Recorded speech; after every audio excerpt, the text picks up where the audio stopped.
Welcome to Mystery Unlocked, where every story unlocks a new mystery waiting to be unraveled. Grab your favorite cup of coffee, settle in, and prepare to dive into a world full of twists, turns, and unexpected secrets. Stay curious and share the thrill with fellow mystery lovers. Let the adventure begin. Chapter 1. A gathering at Forsyth Manorthy. Air inside Forsyth Manor was thick with unspoken words. The grandfather clock in the hall struck 8, a slow and deliberate chime that seemed to mark the passing of more than just time. The guests were seated around the grand dining table, their faces illuminated by the flickering candlelight. Silver cutlery clinked against fine china, yet no one truly ate. Alistair Forsyth, the master of the house, sat at the head of the table, his expression unreadable. A man in his 60s, Alistair had built his wealth through ruthless business dealings, and the years had left him sharp-eyed and wary. Tonight, however, there was something different in his gaze, something calculating. "I suppose you're all wondering why I've gathered you here," he said at last, setting his wineglass down with a soft clink. His voice was even, but there was a hint of amusement underneath. "I have an announcement to make, but I shall save it for later." Clara Forsyth, his only living relative, stiffened. A woman in her late 30s, she had lived under Alistair's patronage since the tragic death of her parents. Though grateful for his generosity, she had always felt like an unwelcome guest in her own home. Tonight, her unease was more evident than ever. Leonard Hargreaves, Alistair's solicitor, adjusted his spectacles. "If it concerns legal matters, Alistair, I'd advise you to proceed carefully. Changes to one's estate require careful thought." Alistair smirked. "Oh, I've thought about it, Leonard. More than you can imagine." Dr. Graves, the family physician, sipped his port, observing the exchange with practiced indifference. He had known Alistair for years and had seen him outmaneuver many an adversary. Whatever was about to be announced, he suspected it would not be well received. Miss Marple, seated quietly at the far end, took in every detail with her sharp, perceptive eyes. She had been invited as a friend of Clara's late mother, but she suspected she was here for another reason. Alistair had a way of collecting people like chess pieces, moving them into position for his own satisfaction. The only other person who seemed outwardly concerned was Mrs. Carstairs, the housekeeper. She was a woman of few words, her hands perpetually clasped in front of her apron. Though she had served at Forsyth Manor for many years, she had never been entirely comfortable in its walls. Tonight, her fingers twitched nervously. "Shall we retire to the drawing room?" Alistair suggested at last, rising from his chair. "I find these formal settings rather tedious." The guests murmured their agreement, standing one by one. Miss Marple noticed the way Clara hesitated, how Leonard's jaw tightened. Dr. Graves merely exhaled as if bracing himself. The tension in the room was almost unbearable as they moved towards the drawing room. Miss Marple found herself beside Mrs. Carstairs. The housekeeper's voice was low, almost a whisper. "He means to change the will," she said, eyes darting about. "I heard him speaking to Mr. Hargreaves earlier. It won't end well." Miss Marple nodded, though she said nothing.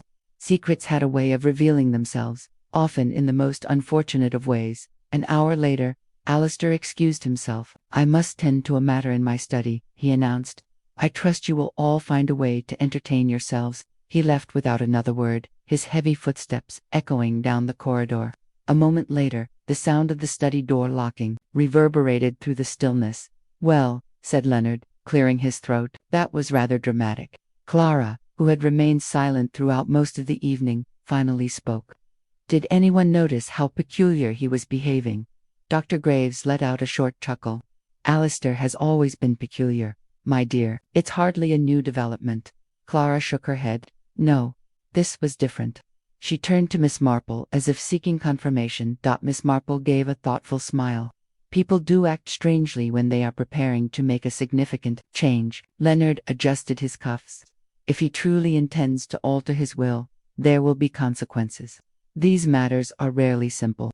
Mrs. Carstairs, who had been lingering near the doorway, abruptly excused herself, muttering something about the evening fire needing tending. Miss Marple watched her go, her mind turning over the housekeeper's earlier words. "Tell me, Mr. Hargreaves," she said gently, "do you happen to know the nature of this change?" Leonard hesitated. "I am not at liberty to say." Miss Marple merely nodded. She had her answer already. The evening stretched on, with polite conversation masking the undercurrent of tension. Clara retired early, pleading a headache. Leonard sat brooding by the fireplace. Dr. Graves, his medical bag at his feet, seemed lost in thought. Miss Marple took her leave soon after, retreating to her guest room. But sleep did not come easily. Something was amiss in Forsyth Manor, something beyond an altered will. At some point in the night, a strange sound reached her ears. A soft thud, followed by an unnatural stillness. She sat up, listening. The house was silent. The morning brought the news. Alistair Forsyth was dead, found slumped over his desk, the door to his study still locked from the inside. His tea, long since cold, sat untouched beside him. Inspector Crenshaw arrived promptly, his manner brisk. A heart attack, most likely, he declared. These things happened to men of his age. Miss Marple, standing just outside the study door, inhaled slowly. She caught the faintest trace of something. Bitter almonds. Poison. She said nothing for the moment, merely watching as the inspector carried on. A locked room. A man who had enemies. A house filled with secrets. Yes, she thought. This was murder. And it had only just begun. Chapter 2. The Locked Room. Mr. Reith. Morning light filtered weakly through the heavy curtains of Forsyth Manor, casting long shadows across the corridor leading to Alistair Forsyth's study. The house, usually filled with the quiet hum of activity, was unnaturally still. Inspector Crenshaw stood by the doorway, arms folded, his expression one of resigned irritation. I fail to see what all the fuss is about. Miss Marple. The door was locked from the inside. There's no sign of forced entry. The man was elderly. It's a simple case of heart failure. Miss Marple, small and unassuming in appearance, merely adjusted her lace cuffs. Oh, I quite agree, Inspector. It is a simple case except for the unfortunate scent of bitter almonds lingering in the air. The inspector frowned. You're suggesting poison. Miss Marple tilted her head. Only that the presence of such a distinct smell is interesting, don't you think? Dr. Graves, who had been examining Alistair's body, straightened. She's quite right. The smell suggests cyanide poisoning. Of course, we'll need confirmation. Crenshaw muttered under his breath before sighing. Very well, I'll send for a postmortem. But that still doesn't explain how anyone could have administered poison in a locked room. Miss Marple took a slow step forward, her eyes scanning the scene. Alistair Forsyth sat slumped over his desk, his head resting at an unnatural angle. The teacup beside him remained untouched, though the faintest residue clung to its rim. A most curious detail, she murmured. If he were poisoned, how was it done? The tea is still full. Leonard Hargreaves, who had been standing stiffly near the fireplace, cleared his throat. Surely you're not suggesting foul play. Miss Marple gave him a kind smile. I never suggest, Mr. Hargreaves. I merely observe. The investigation began in earnest. The household was questioned, each member of the dinner party recounting their whereabouts the previous night. Clara Forsyth sat rigidly on the edge of a chaise lounge, her fingers gripping the folds of her dress. I went to my room after dinner. I heard nothing unusual. Miss Marple watched her carefully. Clara's voice was even, but there was a slight tremor in her hands. And you, Mrs. Carstairs? Inspector Crenshaw asked, shifting his attention to the housekeeper. Mrs. Carstairs, still visibly shaken, clasped her hands together. I was tending to the fireplace in the sitting room. I heard the master's study door shut, and that was the last of it. Leonard Hargreaves adjusted his glasses. I remained in the drawing room. Dr. Graves can confirm. Dr. Graves nodded. Yes, we sat by the fire for some time. I left shortly after 11. And you, Miss Marple? The inspector asked, somewhat begrudgingly. I retired early, though I woke during the night. A sound disturbed me. A soft thud. Crenshaw's brow furrowed. You're certain? Oh, quite. Miss Marple's tone was gentle, but firm. It was not the sound of a man slumping forward, as one might expect with a natural death. It was something else entirely. Crenshaw huffed. Even if we accept there's something odd here, we still have a locked door. Miss Marple turned her gaze toward the study key, which still protruded from the lock on the inside. Indeed, Inspector, a locked door presents a challenge, but history has shown us that such puzzles are not impossible. The following hours unearthed more questions than answers. The tea was tested and found to be free of poison, confirming that Alistair had not been killed that way. Yet, the bitter almond scent lingered, a ghostly reminder of an unseen hand at work. Miss Marple, while appearing merely to knit in the sitting room, listened keenly to the hushed conversations around her. Dr. Graves murmured with Leonard Hargreaves about the inheritance. Mrs. Carstairs shuffled about, wringing her hands. Clara Forsyth sat in the corner, lost in thought. Then a discovery was made. Inspector Crenshaw re-entered the study, his expression grim. "We found something." A scrap of paper in Mr. Forsyth's hand. "Looks like he was writing something before he died." He held it up. The ink was smudged, but a single word was legible. Will. A hush fell over the room. Leonard's face paled. "His will. Are you suggesting he was in the midst of altering it?" Miss Marple tapped a finger lightly against the armrest of her chair. "It does seem to suggest that, doesn't it?" Clara looked up suddenly. But if he was about to change it, then she stopped herself, her lips pressing into a thin line. "Then someone may have had reason to stop him," Miss Marple finished for her. The weight of her words settled over the group. Each person in the room had a stake in Alistair Forsyth's affairs. Each had a reason, however small, to wish him harm. Crenshaw exhaled. "I'll have the will reviewed. If he was changing it, that could be our motive." Miss Marple nodded, but her mind was still fixed on another matter. The locked door. The scent of almonds, the untouched tea. Then a thought occurred to her. How was the tea prepared? She asked, turning to Mrs. Tairs. "Tairs. The housekeeper started. I made it myself, as always." "And Mr. Forsyth was alone when he took it?" "Yes, miss. I left it outside his study. He took it in himself." Miss Marple's eyes glimmered. "So, no one else handled the tea after you left it there?" "No, miss. Not that I saw." A small, knowing smile touched Miss Marple's lips. "How interesting." She turned to the inspector. "You may wish to check the brand of ink Mr. Forsyth used." Crenshaw frowned. "His ink? What does that have to do with anything?" Miss Marple merely folded her hands. "Oh, I wouldn't dream of ruining the surprise just yet. But I do believe the answer is right in front of us." The evening cast long shadows over the house as Miss Marple sat quietly with her knitting. The others had dispersed, lost in their own thoughts.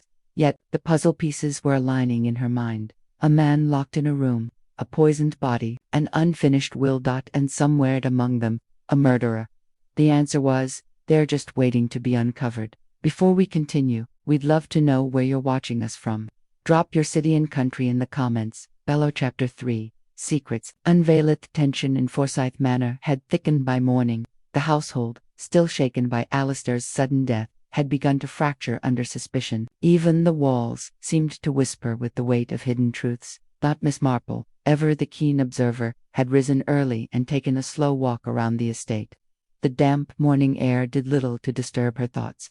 She had begun assembling the puzzle in her mind, but a few pieces remained elusive. Inspector Crenshaw, meanwhile, had taken a more direct approach. He had summoned everyone to the drawing room once again. "We now know Alistair Forsyth was poisoned," he announced, his gaze sweeping over them. "And someone in this house is responsible." Clara Forsyth flinched. Leonard Hargreaves adjusted his cuffs. Dr. Graves simply exhaled, as though weary of the entire affair. Mrs. Carstairs twisted the hem of her apron. "Inspector, forgive me, but I still don't see how anyone could have done it." "The door was locked, sir. Mr. Forsyth took his tea himself." Crenshaw crossed his arms. "That's precisely the problem, isn't it?" He turned to Miss Marple. "You suggested last night that we check the ink. Why?" Miss Marple smiled lightly. "Because, Inspector, poisoning is a clever thing. But cleverness is often its own undoing." She gestured toward the desk where Alistair had been found. "We assumed the poison must have been in the tea, but that was untouched. Yet the scent of bitter almonds was still present. What if the poison was not in something he consumed, but in something he handled?" Leonard's brow furrowed. "Handled? You mean the ink?" Miss Marple confirmed. "Or rather, the nib of his pen. It's possible cyanide was applied to it. When Mr. Forsyth wrote, the poison would have transferred onto his skin. A slow absorption. Lethal." A murmur rippled through the room. "But who could have done such a thing?" Clara whispered. That Miss Marple glanced around. Someone who knew he would write that night, someone who had access to his desk. Inspector Crenshaw rubbed his chin. And someone who didn't want him changing his will. Silence fell. Then, an unexpected voice spoke up. It was changed. All eyes turned to Leonard Hargreaves, whose face had turned ashen. I was instructed to make amendments, though I hadn't drafted the final version yet.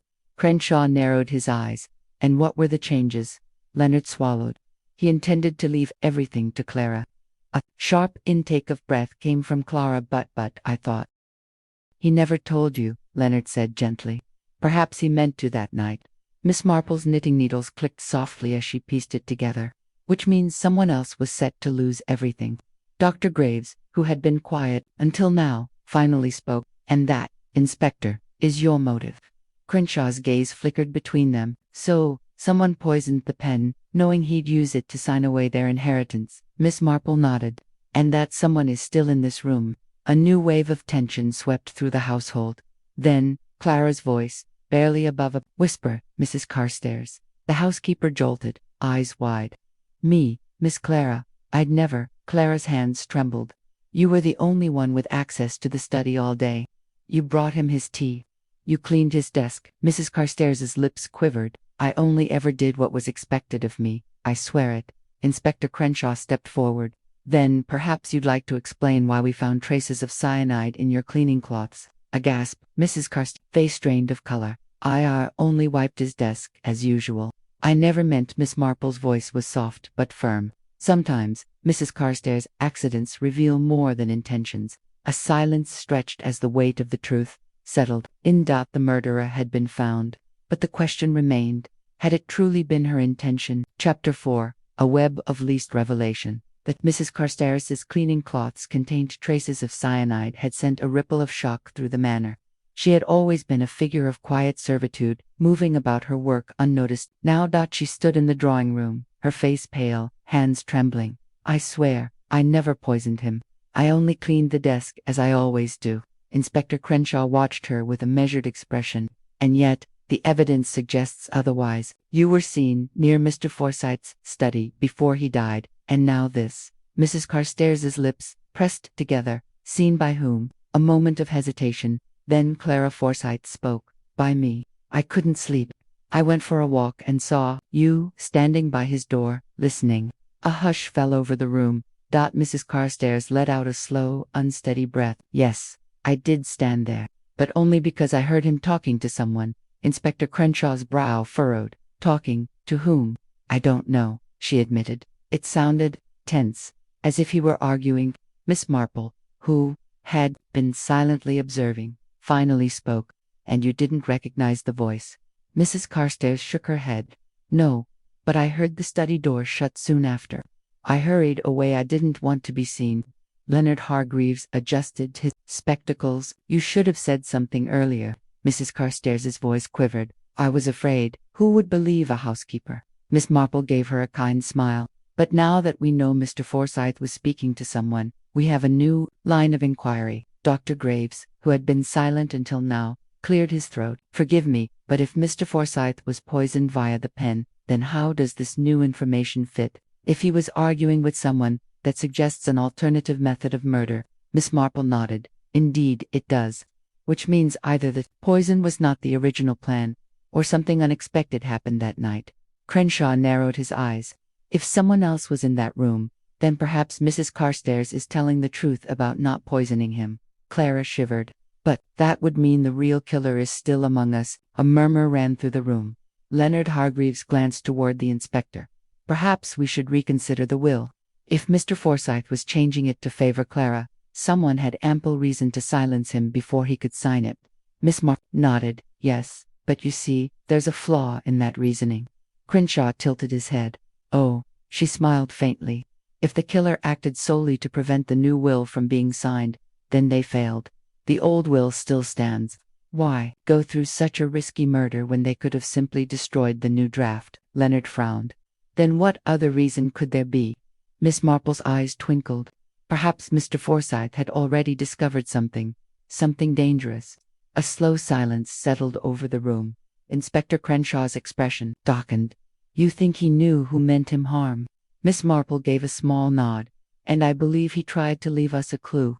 She stood, her gaze sweeping over the occupants of the room. Mr. Forsyth was a meticulous man, was he not? Dr. Graves confirmed. Very. He kept records of everything. Miss Marple smiled.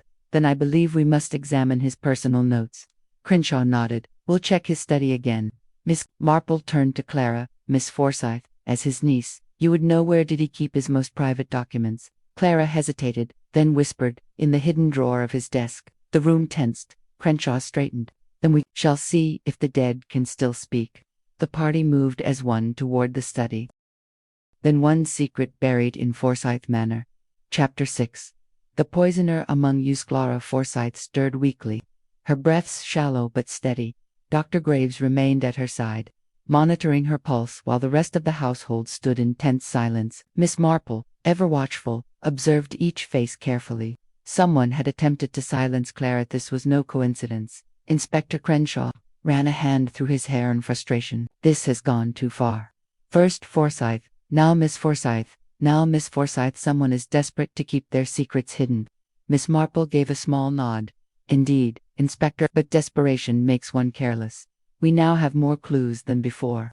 Leonard Hargreaves, still shaken from his own accusation, spoke hesitantly. But why, Clara? If the murderer thought she knew something, wouldn't it have been easier to— He trailed off, unwilling to finish the thought. Dr. Graves sighed. She's lucky she wasn't given a larger dose. Mrs. Carstairs shifted uncomfortably. It was the tea, she murmured. But I don't understand. I brewed it myself. I swear, I added nothing unusual. Miss Marple's gaze softened. I believe you, Mrs. Carstairs. But tell me, did anyone else have access to the tea before it was served? Mrs. Carstairs hesitated. I left the tray on the sideboard for only a moment while I fetched the sugar. Anyone could have tampered with it. Inspector Crenshaw exhaled sharply. So we have a narrow window of opportunity. We must consider who had the chance. Clara, still weak, spoke faintly. I don't know why someone would want to harm me. Miss Marple leaned in gently. Think, my dear. Before you collapsed, did anything seem unusual? A taste, a scent, a strange interaction? Clara frowned in concentration. I remember— She paused, eyes fluttering. I remember Mrs. Davenport. A collective turn of heads. Mrs. Davenport, the ever-watchful widow, bristled. What are you implying, my dear? Clara struggled to sit up. You were near the tea tray. I saw you. Mrs. Davenport's lips pressed together. I merely straightened. The cups, they were misaligned. Miss Marple's expression remained unreadable. How thoughtful. But tell me, Mrs. Davenport, were you aware that cyanide poisoning has a distinctive scent? Bitter almonds, I believe. Mrs. Davenport's hands twitched. I wouldn't know. Miss Marple smiled gently. Ah, but you shouldn't you, given your late husband's rather unfortunate demise. A ripple of shock passed through the room. Inspector Crenshaw seized upon the moment. Are you saying Mrs. Davenport had experience with poisons? Miss Marple tilted her head. I am saying only that she might not be unfamiliar with them. Her late husband passed under suspicious circumstances, though no charges were ever made. Wouldn't you say, Mrs. Davenport, that history has an odd way of repeating itself? Mrs. Davenport's face darkened. How dare you? Crenshaw stepped forward. I think it's time we had a more formal discussion. Mrs. Davenport, she straightened. I won't stand here and be accused of something I did not do. Miss Marple's voice was quiet but firm. Then perhaps you'll explain why Mr. Forsyth wrote Leonard's name, but Clara was poisoned instead. Mrs. Davenport's lips parted slightly, as if searching for words. Dr. Graves, observing keenly, spoke. Perhaps the killer thought Clara knew something, or perhaps she was merely in the way. Clara shuddered. I don't know anything of importance. Miss Marple folded her hands. And yet, someone believes you do. Inspector Crenshaw crossed his arms. One thing is clear. Someone in this house is willing to kill again. The weight of his words settled over the room. The household, already uneasy, now stood in an atmosphere thick with suspicion. Miss Marple's voice broke the silence. There is one thing left to do. Inspector Crenshaw gave her a sharp look. And what's that? She smiled slightly. Spring a trap.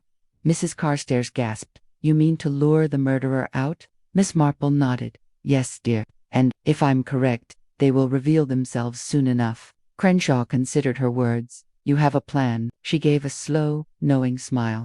I do. But first, we must ensure Clara's safety. Leonard, still kneeling by Clara's side, exhaled shakily. And then, Miss Marple's eyes twinkled. And then, my dear Mr. Hargreaves, we shall see exactly how desperate a murderer can become. The night stretched on, but the trap had been set. Soon, the killer would make their next move, and this time, Miss Marple would be ready. Chapter 7. The trap is set. The air in Forsyth Manor was heavy with tension. The house had grown unnervingly silent, as if even the walls were holding their breath. Miss Marple sat near the fireplace, her knitting needles clicking rhythmically. She appeared relaxed, but her sharp eyes missed nothing. The trap had been set. Now, all that remained was to wait. Clara had been moved to a guest bedroom under the watchful eye of Dr. Graves, and Inspector Crenshaw had stationed himself near the drawing room, ready to act at a moment's notice. The remaining suspects lingered uneasily, forced together in an uncomfortable quiet. Leonard Hargreaves paced near the window, his hands clenched. Behind his back, Miss Marple, I do hope you know what you're doing. She glanced up at him with a mild smile. I believe we shall soon have our answer, Mr. Hargreaves. You see, a murderer does not like uncertainty. And tonight, uncertainty is all they have. Mrs. Carstairs folded her arms, her face pale. And what exactly is supposed to happen? Miss Marple's fingers never faltered in their knitting. We wait, dear. The minutes dragged on. The grandfather clock in the hallway struck 9, then 10. Still, nothing. Then, at precisely 10:30, a noise, a faint creak from down the hall. Inspector Crenshaw stiffened. That came from near Miss Forsyth's room.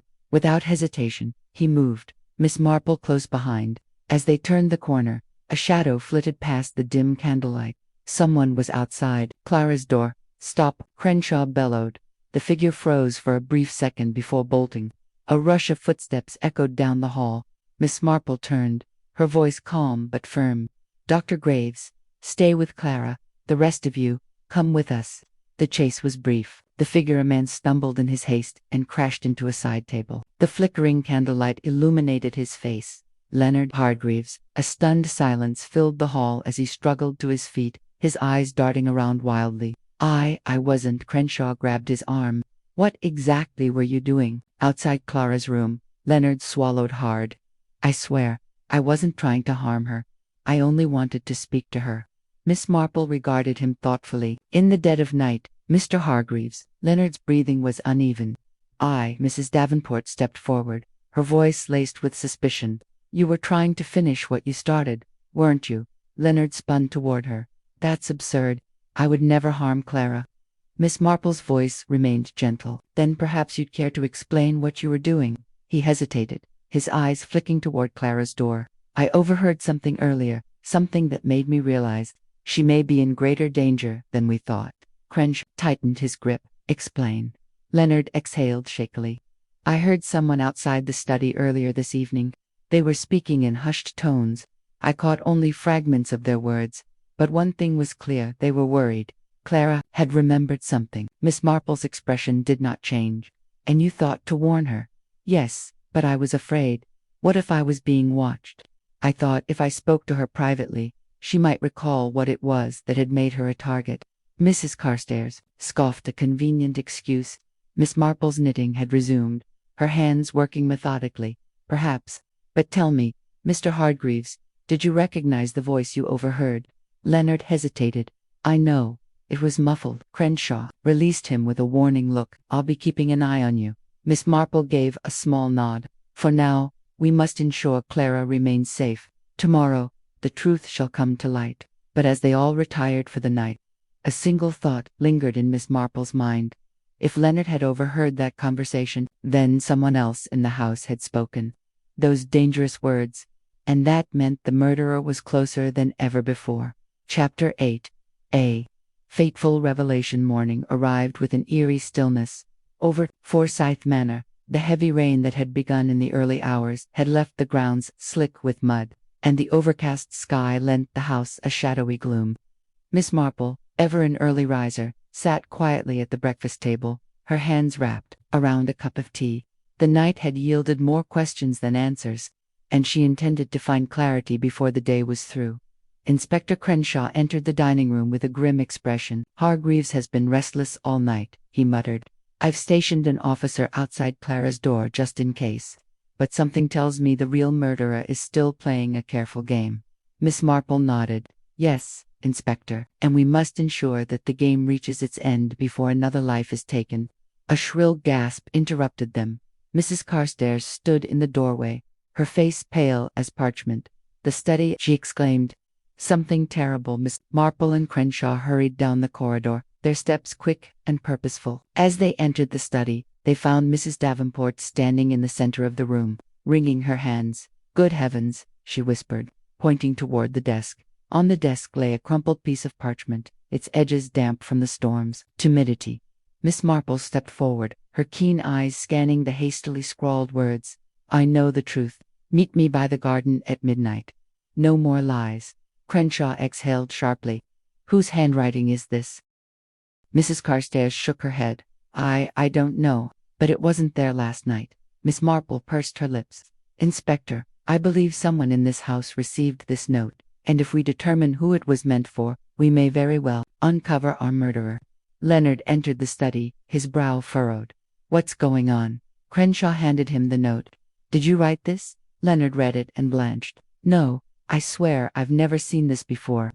Miss Marple studied him carefully. "And yet, Mr. Hargreaves, someone in this house was summoned to the garden last night. We must ask ourselves, did they go?"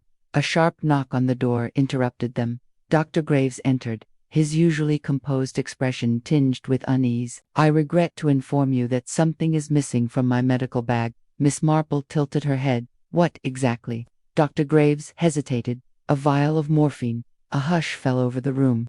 The implications were clear. Someone had stolen it and they had intended to use it. Crenshaw straightened. "This changes everything. If morphine was taken, then we might be dealing with another planned murder." Miss Marple tapped the note on the desk. "Inspector, I fear the two events are connected. Someone in this house was called to the garden last night. Did they arrive? And if they did, what did they see?" Mrs. Davenport's voice was barely a whisper. "Or, what was done to them?" The words sent a shiver through the room. Miss Marple folded her hands neatly. "Inspector, I suggest we take inventory of all residents immediately. We must ensure no one is unaccounted for." Crenshaw nodded. "Agreed. We start now." The search was swift but thorough. Each room was checked, each resident accounted for until they reached the last room at the end of the hall.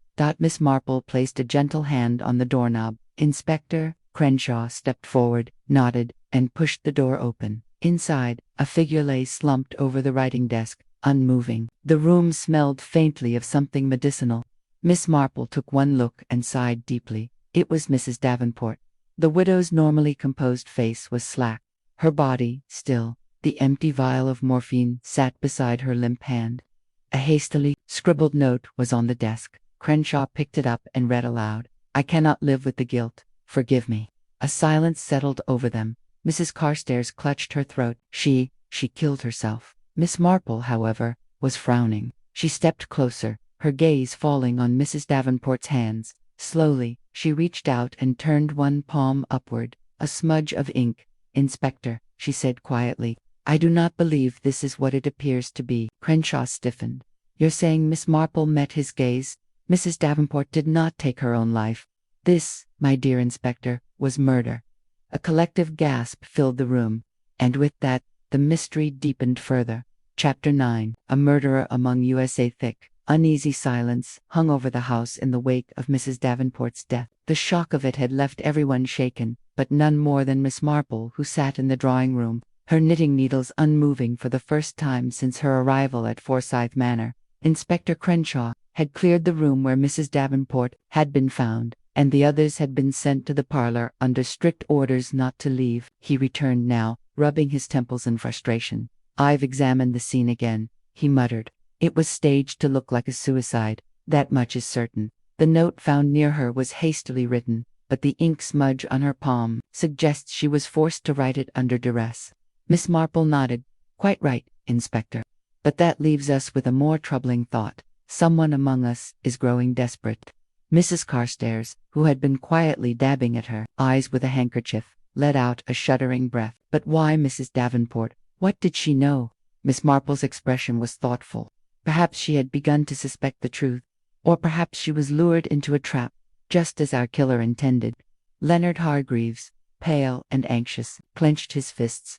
"We're being hunted like animals. First Mr. Forsyth, then Clara's accident, and now Mrs. Davenport. Who's next?" Miss Marple fixed him with a keen gaze.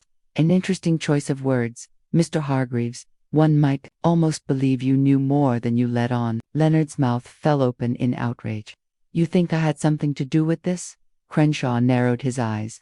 You were seen sneaking around last night, outside Miss Forsyth's room. Leonard sputtered.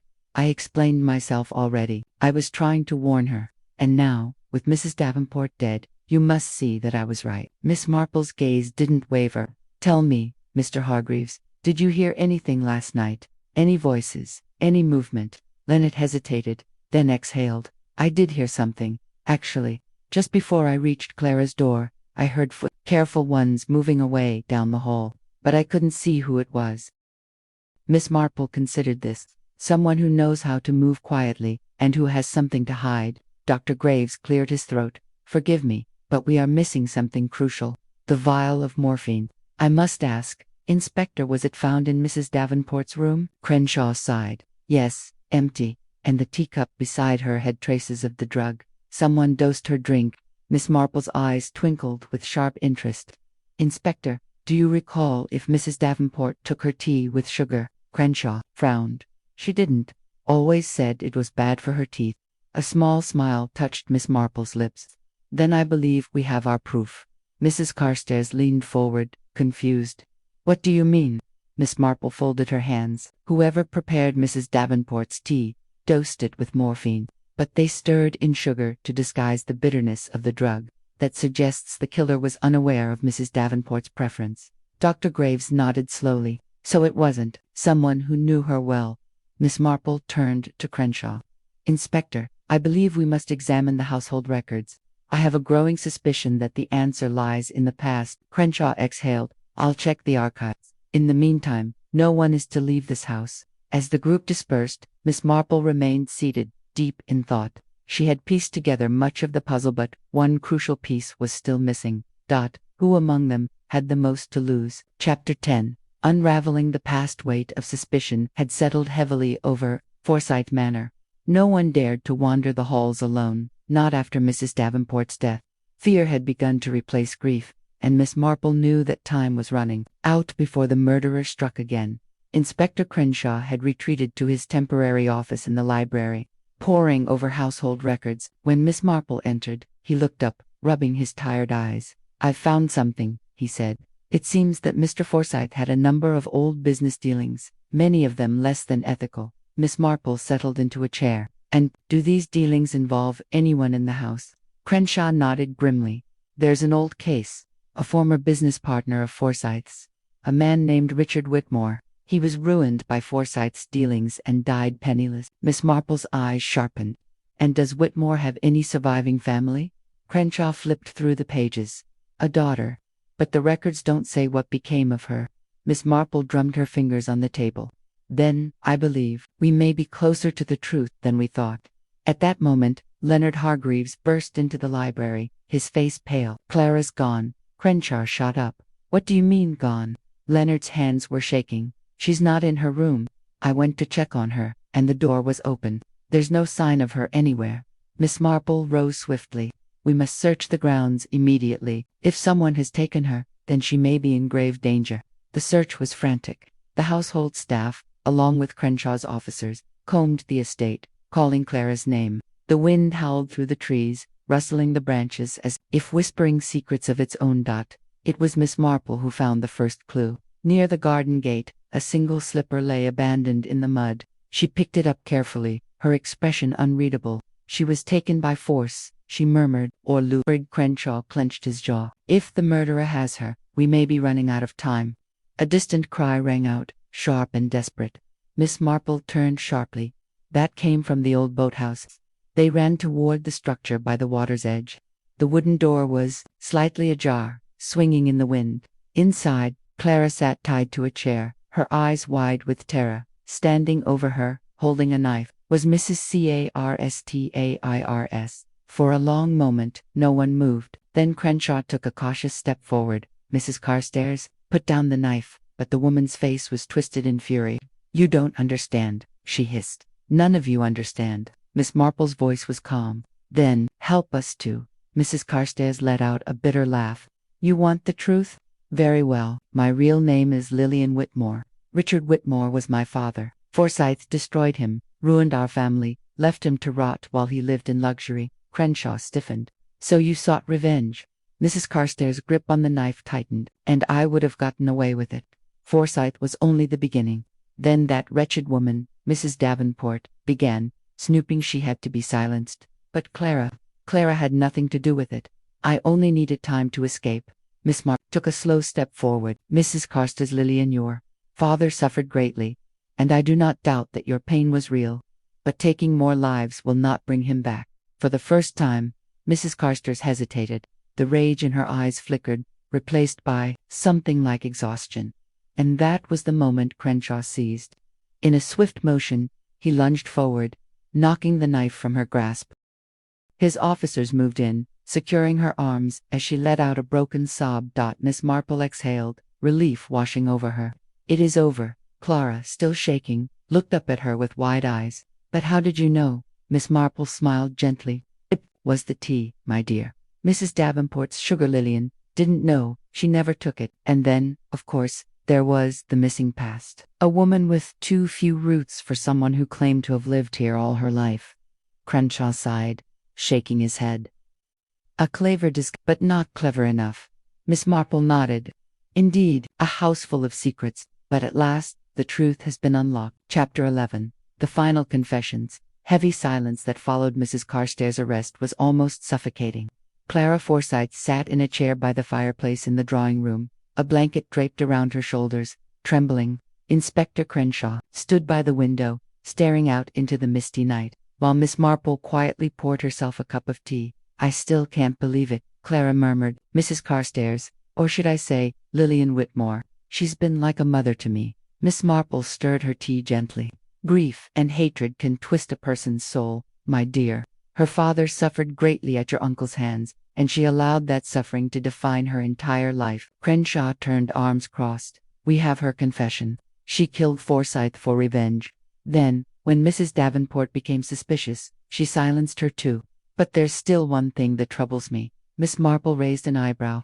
Oh, Crenshaw nodded. Why go through all this trouble to eliminate Forsyth? If she wanted revenge, there were simpler ways. And why now? What changed? Miss Marple took a sip of her tea. That, Inspector, is the true mystery. At that moment, the door opened, and Dr. Graves stepped in. His usually composed face was pale. I've just examined the body again, he announced, and I found something peculiar. Crenshaw frowned. What is it? Graves hesitated. Mr. Forsyth was dying. Even if Lillian Whitmore hadn't intervened, he had only months to live. His heart was failing. A stunned silence followed. Miss Marple set her teacup down gently. How interesting. Clara's brow furrowed. Then, if he was dying anyway, what was the point of killing him? Miss Marple's fingers tapped lightly against the armrest of her chair. Perhaps Lillian did not know. Or perhaps, my dear, we are looking at this the wrong way. Suppose Forsyth's death was not the true objective, but rather a means to an end. Crenshaw stiffened. You mean there's something more at play? Miss Marple nodded. Tell me, Inspector, what happens to the Forsyth estate now? Clara blinked. Well, I inherit everything. My uncle had no children, and I am his closest relative. Miss Marple smiled faintly. And yet, my dear, I recall you saying earlier that you had no knowledge of his will. Clara paled. You mean, someone tampered with it? Dr. Graves exhaled slowly. If Forsyth was going to change his will, it would have happened soon. If someone wanted to ensure a particular outcome, they might have killed him before he could do so. Crenshaw muttered a curse under his breath. Then Lillian wasn't the only one with a motive. Miss Marple's eyes twinkled. Indeed, which means the true killer may still be among us. A sharp knock at the door interrupted them. A constable entered, holding a yellowed envelope. Sir, we found this in Forsyth's study. It was hidden behind the bookshelf. Crenshaw took the envelope and opened it. His face darkened as he read the contents. It's a revised will, dated just last week. He looked up, eyes blazing. Forsyth was leaving everything to charity. A stunned silence filled the room. Then, Clara whispered, that means someone killed him before he could sign it. Miss Marple's voice was gentle. Precisely. Crenshaw's gaze turned hard. We've been so focused on Lillian Whitmore's revenge that we overlooked the real reason Forsyth was murdered. Miss Marple stood. Inspector, I believe it's time we gathered everyone. The true killer has remained in the shadows long enough. Chapter 12. The murderer revealeth. Grand drawing room of Forsyth Manor had become a courtroom of sorts. The remaining household members sat in tense silence, their faces a mixture of fear and anticipation. Miss Marple stood at the center, her hands folded neatly before her, while Inspector Crenshaw loomed nearby, his notebook at the ready. Clara Forsyth sat near the fireplace, still pale from her ordeal, her hands clasped tightly together. Leonard Hargreaves and Dr. Graves stood near the doorway, exchanging uneasy glances. The housekeeper, Mrs. Phelps, hovered by the tea-cart, wringing her hands. The atmosphere was thick with expectation. Miss Marple cleared her throat gently. We have all been laboring under a false assumption, she began, that Lillian Whitmore, otherwise known as Mrs. Carstairs, acted alone in her crimes. While it is true she sought revenge against Mr. Forsyth and played a part in Mrs. Davenport's death, I fear we have overlooked a crucial detail. Crenshaw's brow furrowed. And what would that be, Miss Marple? Miss Marple gave a small smile. That Lillian Whitmore was not the only one with a reason to want Mr. Forsyth dead. Indeed, someone else manipulated the situation to their advantage. A ripple of unease passed through the room. Consider the facts, Miss Marple continued. Mr. Forsyth was a man with many enemies. We assumed that Lillian Whitmore sought to avenge her father's ruin by eliminating him. And indeed, she did attempt to poison him. However, her scheme was rendered unnecessary, for Forsyth was already dying. Dr. Graves nodded solemnly. His heart was failing. He wouldn't have lasted more than a few months. Miss Marple turned her sharp gaze to the others. And yet, he was murdered. Not out of revenge, but out of necessity. Clara's eyes widened. But why? Miss Marple's expression softened. Because, my dear, your uncle had recently altered his will. Had he lived just a little longer, his fortune would have gone to charity, leaving certain interested parties with nothing. A hush fell over the room. Miss Marple looked directly at Leonard Hargreaves. You, sir, have been in this house for years, a loyal friend and secretary to Mr. Forsyth. You stood to inherit under his old will. But once it became clear that he intended to change it, you had to act swiftly. Leonard's face drained of color. That's absurd, he spluttered. I had no idea about any new will. Miss Marple smiled faintly. But you did. You had access to all of Mr. Forsyth's correspondence. You handled his affairs. You would have known he was meeting with his solicitor. Crenshaw stepped forward. We found the new will hidden in Forsyth's study, unsigned. It was deliberately concealed. Leonard's hands trembled. You can't seriously think I would miss? Marple interrupted gently. Mr. Hargreaves, when did you first learn that Forsyth intended to change his will? Leonard opened his mouth but hesitated. Miss Marple nodded. I thought as much. You see, when Lillian Whitmore attempted to poison him, she only hastened what you had already planned. Her attempt failed, but you took advantage of the confusion. You staged his death to appear as though her plan had succeeded. Dr. Graves interjected.